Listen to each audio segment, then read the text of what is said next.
नमस्कार साथियों, स्वागत है आप सभी का अपने YouTube channel JP inspire academy पर। देखिए, आज की हम पॉलिटी की क्लास में करने वाले हैं अनुसूचियां। यानी अनुसूचियां देखेंगे, हम पढ़ेंगे इसमें कितनी अनुसूचियां हैं वर्तमान में और मूल रूप से कितनी अनुसूचियां थी और कौन सी अनुसूची में कौन कौन सा विषय दिया गया है। तो सारी बातें आज जानेंगे। और बातें जानने से पहले, वीडियो को देखने से पहले हमारे चैनल जेपी इंस्पायर एकेडमी को सब्सक्राइब कर लीजिएगा और वीडियो को लाइक कर दीजिएगा, शेयर कर दीजिएगा। आइए शुरू करते हैं आज की वीडियो। देखिए, सबसे पहले हम जान लेते हैं कि मूल संविधान में कितनी अनुसूचियां थी और वर्तमान में कितनी अनुसूचियां हैं। तो आप जानते हैं कि मूल संविधान की अगर बात करें तो मूल संविधान में हमारे 8 अनुसूचियां थी, लेकिन वर्तमान में जो अनुसूचियों की संख्या है वो 12 है। तो सबसे पहला जो मोस्ट क्वेश्चन है हमारे पास यही है, सीधा पूछ लिया जाता है कि मूल संविधान में कितनी अनुसूचियां थी, तो आपका आंसर आएगा 8। लेकिन वर्तमान में अनुसूचियों की संख्या कितनी है, तो वर्तमान में अनुसूचियों की संख्या है 12, क्योंकि 4 अनुसूचियां हमारे संविधान में बाद में जोड़ी गई हैं। जिसमें प्रथम अनुसूची क्या कहती है, तो प्रथम अनुसूची में बोला गया है कि राज्यों के नाम और उनके न्यायिक क्षेत्र तथा संघ राज्य क्षेत्रों के नाम और उनकी सीमाएं। कहने का मतलब है कि हमारे देश के अंदर जो भी राज्य हैं, यानी राज्य जो भी, यानी मान लीजिए संघ शासित प्रदेश हैं या राज्य हैं, वो उनके नाम और उनके न्यायिक क्षेत्र वो सारे के सारे किस में आएंगे, प्रथम अनुसूची में आएंगे।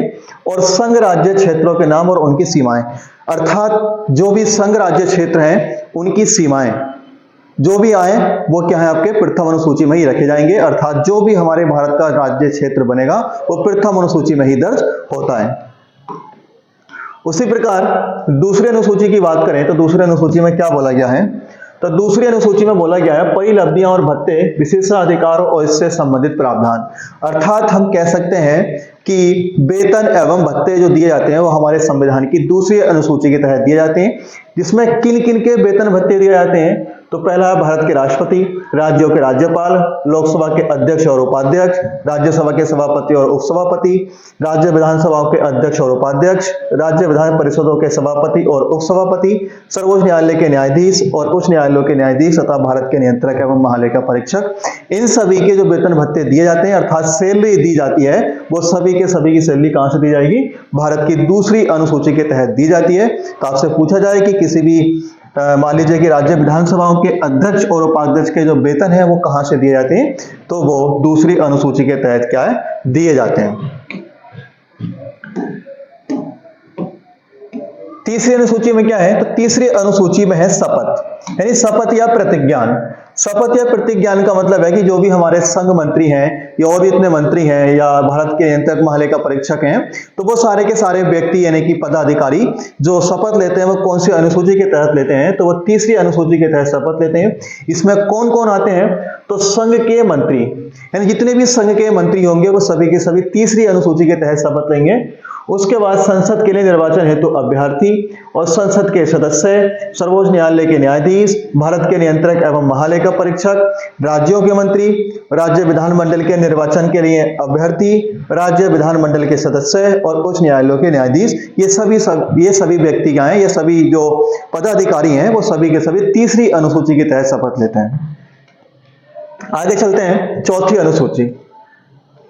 चौथी अनुसूची में क्या बोला गया है, तो देखिए चौथी अनुसूची में साफ साफ बोला गया है कि राज्यों और केंद्र शासित प्रदेशों के लिए राज्यसभा में सीटों का आवंटन। अर्थात आप जानते हैं कि किसी भी क्षेत्र में क्या है, यानी कि आप देखें तो सीटों का आवंटन किया जाता है।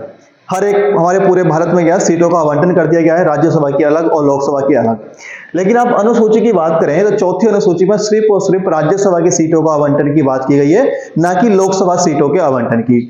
तो यहाँ पर जो आपका जो राइट आंसर है क्या है कि चौथी अनुसूची में कौन सी सीटों का आवंटन किया गया है, तो आप यहाँ पर ध्यान देंगे सिर्फ और सिर्फ राज्यसभा सीटों का आवंटन किया गया है। वो भी किसमें, चाहे वो राज्य हो या केंद्र शासित प्रदेश हो, दोनों में ही राज्यसभा सीटों का आवंटन क्या यहाँ पर किया गया है।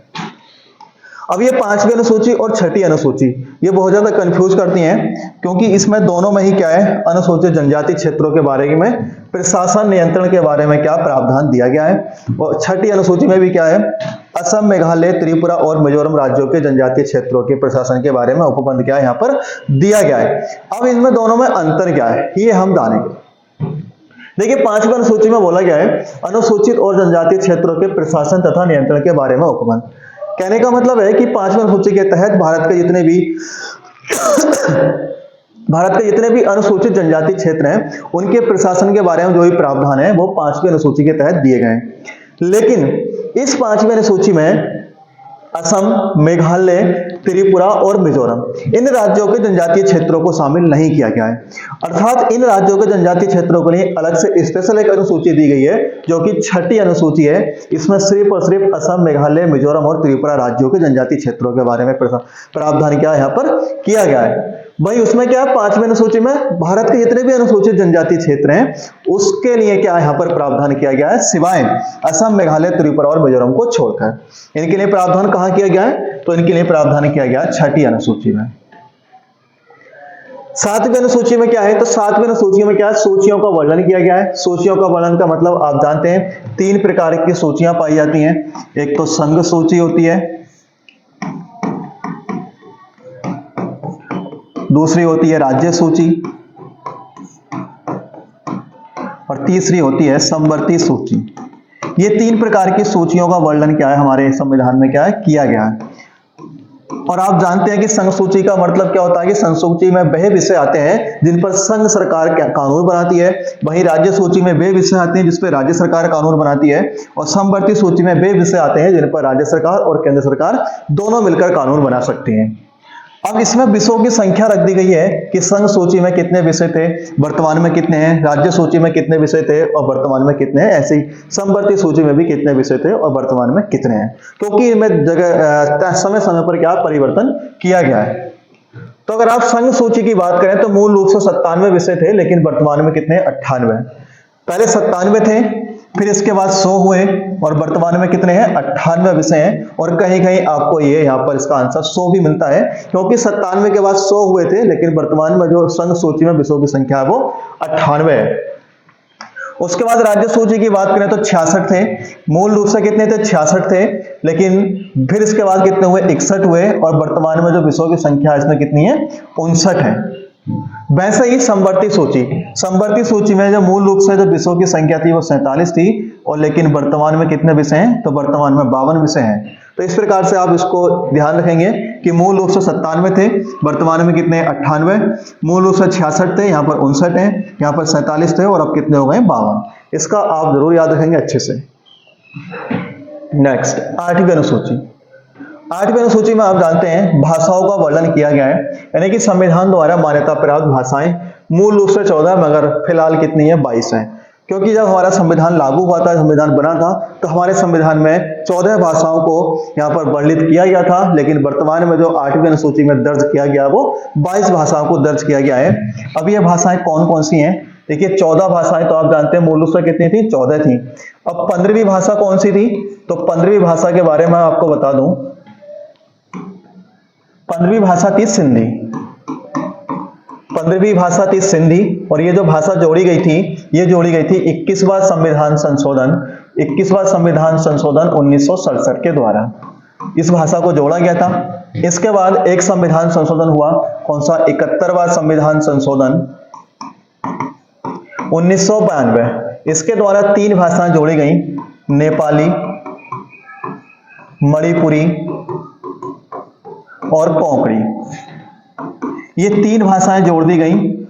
और इसके बाद एक संविधान संशोधन और हुआ, जिसको हम जानते हैं 92वां संविधान संशोधन 2003। इसके द्वारा 4 भाषाएं जोड़ी गई थी, ये थी बोडो, डोंगरी, एक थी मैथिली और एक थी संथाली। ये 4 भाषाएं यहां पर क्या जोड़ी गई थी। तो कितनी हो गई, 4 ये हो गई, 3 ये हो गई और एक सिंधी हो गई, कितनी हो गई 8, और 14 और 8 कितनी हो गई 22 भाषाएं। तो मूल रूप से हमारे संविधान में जो भाषाओं की संख्या थी वो 14 थी और वर्तमान में कितनी है 22 है। तो 15वीं भाषा के रूप में सिंधी भाषा को जोड़ा गया था 21वां संविधान संशोधन 1967 के द्वारा। उसके बाद 71वां संविधान संशोधन किया गया 1992 में, जिसके द्वारा नेपाली, मणिपुरी और कोंकणी 3 भाषाओं को जोड़ा गया था। उसके बाद 92वां संविधान संशोधन 2003 किया गया, जिसमें बोडो, डोंगरी, मैथिली और संथाली 4 भाषाओं को जोड़ा गया। इस प्रकार हमारे संविधान में जो भाषाओं की संख्या है वो कितनी हो गई है 22 भाषाएं हमारे संविधान में क्या है हो गई हैं, और जिनको जो वर्णित किया गया है वो 8वीं अनुसूची में क्या है वर्णित किया गया है। 9वीं अनुसूची में क्या है, तो 9वीं अनुसूची है भू सुधार और जमींदारी प्रणाली से।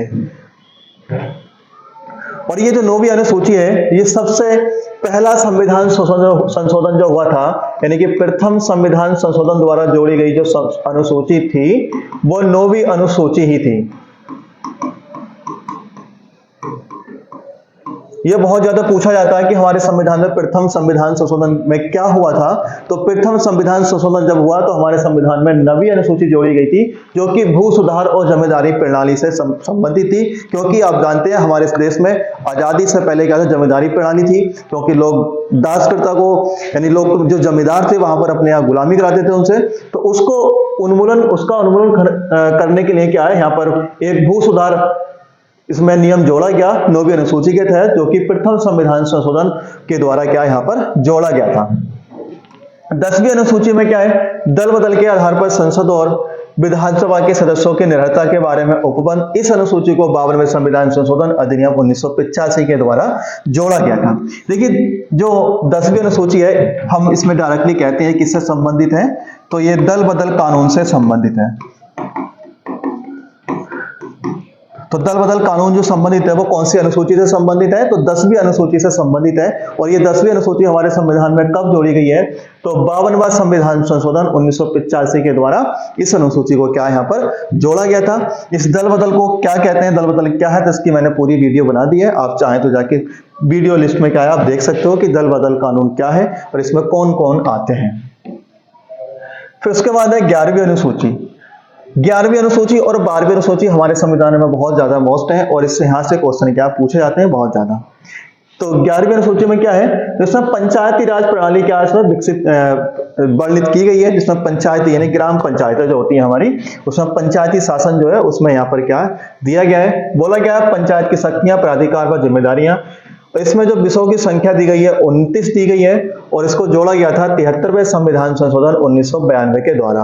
और ये 1992 और 1993 बहुत ज्यादा कंफ्यूज करता है। तो 1993 के द्वारा लागू हुई थी, लेकिन कब जोड़ी गई थी, तो ये जोड़ी गई थी 73वें संविधान संशोधन 1992 के द्वारा, जिसमें 29 विषय क्या यहाँ पर दिए गए। उसके बाद 12वीं अनुसूची है।